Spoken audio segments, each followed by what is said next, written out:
नमस्कार दोस्तों, एक बार मैं फिर से स्वागत करता हूं आप सभी लोगों का आपका अपने YouTube चैनल गुरुवर जीके में। जी हाँ दोस्तों, मैं हूं अंकित और आज आप लोगों के लिए लेकर आया हूं एक नई जानकारी। तो जैसा कि आप लोग जानते हैं कि रेलवे NTPC CBT 2 तथा ग्रुप डी के एग्ज़ाम होने वाले हैं। अभी तक तो वह एग्ज़ाम कंडक्ट भी हो जाते हैं, लेकिन विभिन्न प्रकार की समस्याओं के कारण, कुछ भर्ती बोर्ड की गलतियों के कारण कुछ ऐसी परिस्थितियां बनी जिससे कि अभी तक हमारा पेपर नहीं हो पाया है। लेकिन आप लोगों के लिए एक खुशखबरी है और वो ये खुशखबरी है कि मिनिस्ट्री ऑफ रेलवे ने आज एक नोटिस जारी किया है जो कि एग्ज़ाम के बारे में है। जी हाँ दोस्तों, NTPC CBT 2 के एग्ज़ाम के बारे में और ग्रुप डी के एग्ज़ाम के बारे में। जैसा कि आप देख रहे हैं कि ये नोटिस आपके सामने है और आज 10/3/2022 को इस नोटिस को जारी किया गया है। तो आज हम जानेंगे कि इस नोटिस में क्या क्या बताया गया है और कौन सी ऐसी महत्वपूर्ण जानकारी है जो सभी अभ्यर्थियों को जानना चाहिए। तो सबसे पहले मैं बता दूं कि ये जो नोटिस है ये इसके संदर्भ में आया है कि जैसा कि आप लोग जानते हैं कि कुछ दिन पहले धरना प्रदर्शन चल रहा था, क्योंकि विद्यार्थियों के कुछ अपने इशू थे।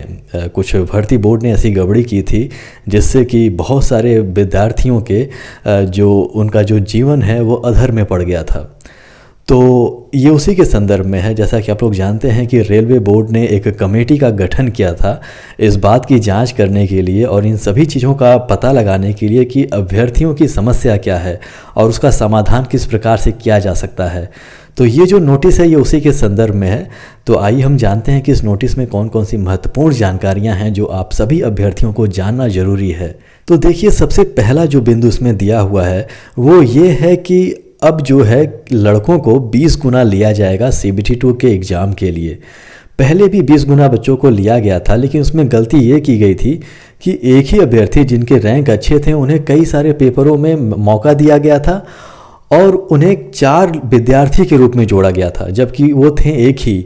तो इससे हुआ ये कि 20 गुना होने के बावजूद भी बहुत सारे अभ्यर्थी इस पेपर से वंचित रह गए, उनका भविष्य अधर में पड़ गया।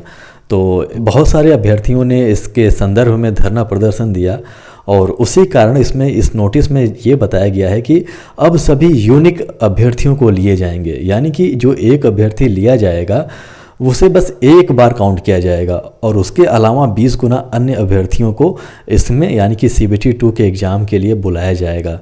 यदि दूसरे बिंदु की बात करें तो इसमें बताया गया है कि ऐसे अभ्यर्थी जिन्हें पहले ही क्वालिफाई कर दिया गया है CBT 2 के एग्ज़ाम के लिए, वो अभी भी क्वालिफाई हैं, तो उन्हें परेशान होने की आवश्यकता नहीं है, वो अपनी तैयारी कंटिन्यू कर सकते हैं।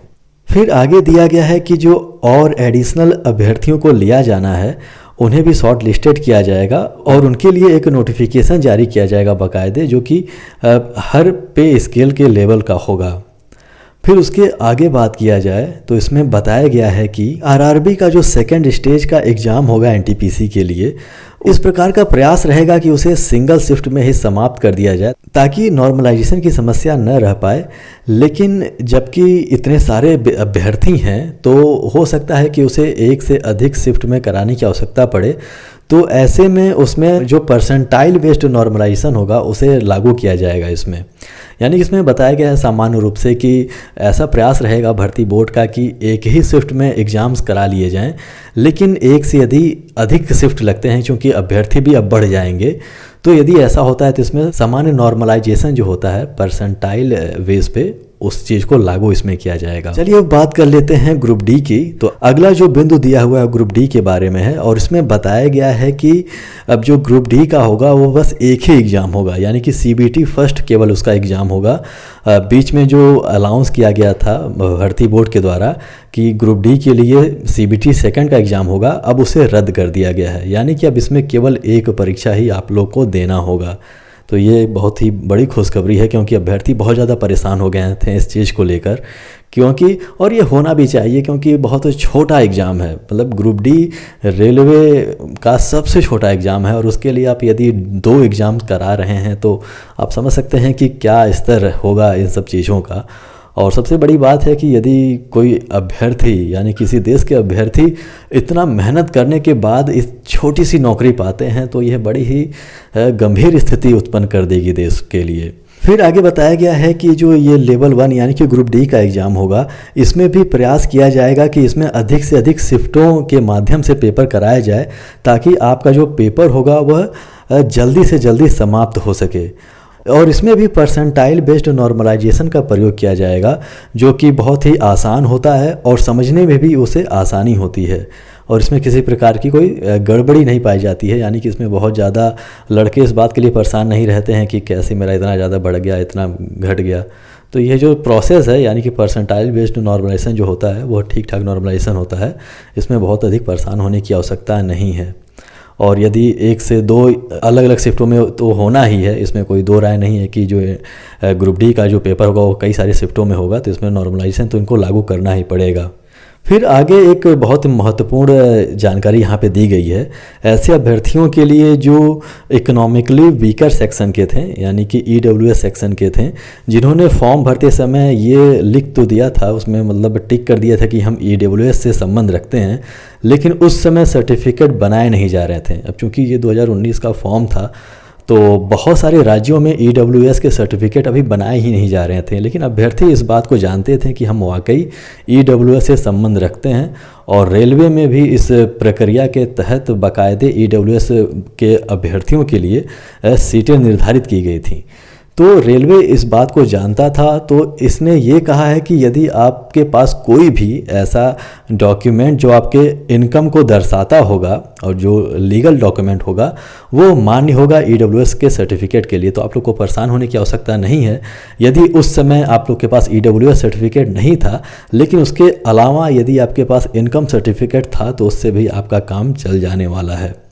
चलिए अब बात कर लेते हैं कि शेड्यूल क्या है, यानी कि एग्ज़ाम्स के शेड्यूल क्या होंगे, यानी कि एनटीपीसी तथा ग्रुप डी के एग्ज़ाम्स कब कब होने हैं, इसके बारे में हम जान लेते हैं। तो इसमें देखिए सबसे पहले दिया हुआ है कि जो रिवाइज्ड रिजल्ट है आप लोगों का वो अप्रैल के पहले वीक में, यानी कि 1 अप्रैल से लेकर 7 अप्रैल 2022 तक इसे जारी कर दिया जाएगा। यानी कि जो अभ्यर्थी शॉर्ट लिस्टेड हुए हैं CBT 2 के एग्ज़ाम के लिए वो तो रहेंगे ही, और जो अतिरिक्त और जो रिजल्ट जारी किया जाएगा अभ्यर्थियों का, वो आपका पहले सप्ताह अप्रैल में जारी कर दिया जाएगा। फिर अब आपको बताया गया है कि इसमें जो सेकेंड स्टेज CBT का एग्ज़ाम होगा पे लेवल 6 का, वो मई 2022 में आपका लिया जाएगा। यानी कि वह मई 2022 से आप लोग का प्रारंभ हो जाएगा। यानी कि आप लोग को इस बात का ध्यान देना है कि एनटीपीसी CBT सेकंड का एग्ज़ाम आप लोग का मई से प्रारंभ हो जाएगा, इसलिए आप लोग अपनी तैयारी बिल्कुल चरम पर रखें।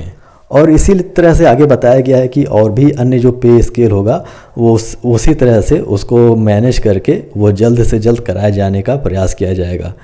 फिर आगे इसमें ग्रुप डी के एग्ज़ाम के बारे में बताया गया है कि इनका इसमें प्रयास रहेगा कि आप लोगों का एक दिन में अधिक से अधिक शिफ्ट करा कर जल्द से जल्द पेपर समाप्त कर लिया जाए। ये जो भर्ती बोर्ड जो भी है और जो एग्ज़ाम कंडक्ट करा रही है हमें, ये उनसे अपेक्षा करेंगे कि एक ही दिन में 3 से 4 शिफ्ट पेपर कराएं ताकि जल्द से जल्द एग्ज़ाम समाप्त हो सके। वहीं ग्रुप डी के एग्ज़ाम डेट की बात करें तो यहाँ पे इन्होंने लिखा है कि यह जो जुलाई 2022 से प्रारंभ हो सकता है। जी हाँ दोस्तों, आपने सही सुना, ग्रुप डी का जो एग्ज़ाम होगा वह जुलाई 2022 से आप लोगों का प्रारंभ हो सकता है। तो आप लोग भी यानी कि ग्रुप डी के अभ्यर्थी भी अपनी तैयारी पूरे ज़ोरों शोर पे करें। आप लोगों को एक और जानकारी देना चाहता हूं कि हमारे इसी चैनल पे एनटीपीसी तथा ग्रुप डी के जीए तथा जीएस की तैयारी कराई जा रही है। यदि आपने उन वीडियोस को नहीं देखा है तो इस वीडियो के डिस्क्रिप्शन में उन सभी वीडियो का लिंक प्रोवाइड कर दिया जाएगा, जहां से जाकर आप पढ़ाई कर सकते हैं और अपने तैयारी को भी जांच सकते हैं। तो आप लोगों का स्वागत है हमारे चैनल पे, आप लोग आइए ज़रूर। और जो हमारी सीरीज़ चल रही है रेलवे, एनटीपीसी तथा ग्रुप डी के जीए तथा जीएस की, उसका लाभ आप लोग उठा सकते हैं। तो आशा करता हूँ कि आज की जानकारी आप लोग को पसंद आई होगी और समझ में आई होगी। और यदि कोई कन्फ्यूजन हो तो आप कमेंट के माध्यम से हमसे पूछ सकते हैं। आशा करता हूं कि आज का वीडियो आपको पसंद आया होगा। यदि पसंद आया तो इसे लाइक कर दीजिएगा, हमारे चैनल को सब्सक्राइब कर दीजिएगा और बेल आइकन भी प्रेस कर दीजिएगा ताकि जब हम नई वीडियो लेकर आएँ तो उसकी जानकारी आपको हो सके।